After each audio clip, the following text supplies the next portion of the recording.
You know that movie set in a galaxy far, far away, a long time ago? Well, they were onto something. They didn't get around like we do in these. There were no wheels. Everything flew. Even the weird-looking guys in the cantina flew around.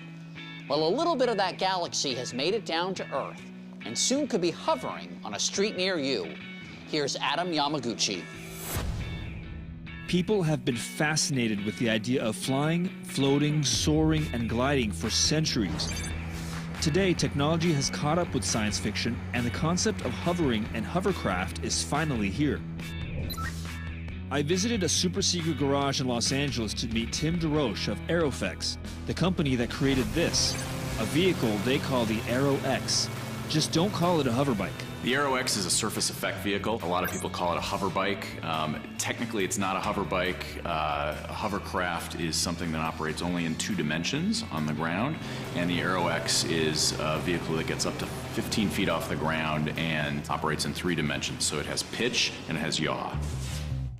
The Aero X is the brainchild of Tim's cousin, Mark DeRoche, an aerospace engineer. Wow. There it is. Seeing the prototype up close was pretty cool.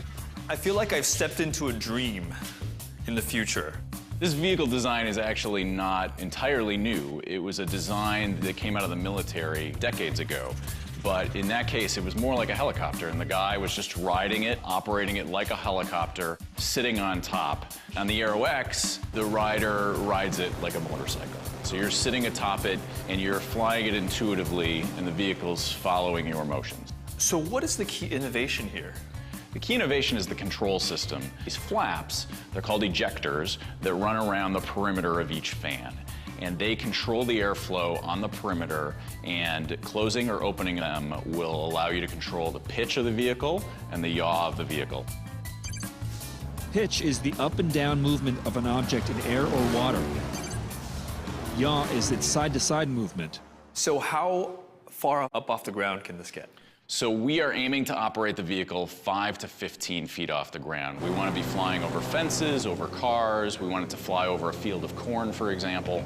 The applications that we're most excited about are agriculture and search and rescue and recreation. I think the vehicle is going to be a lot of fun. Tim let me climb on the Aero X, which is made out of carbon fiber, to get a feel for the controls. There you go. How does it feel? Very cool.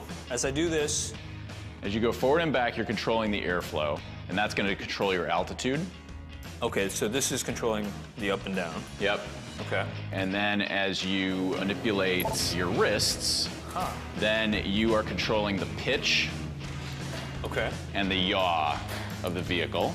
Okay. And the way you're doing that is opening and closing these flaps, these ejectors along the perimeter. So how much training does this require to take out a test? So you're going to need about 2 hours of training to fly this vehicle pretty effectively.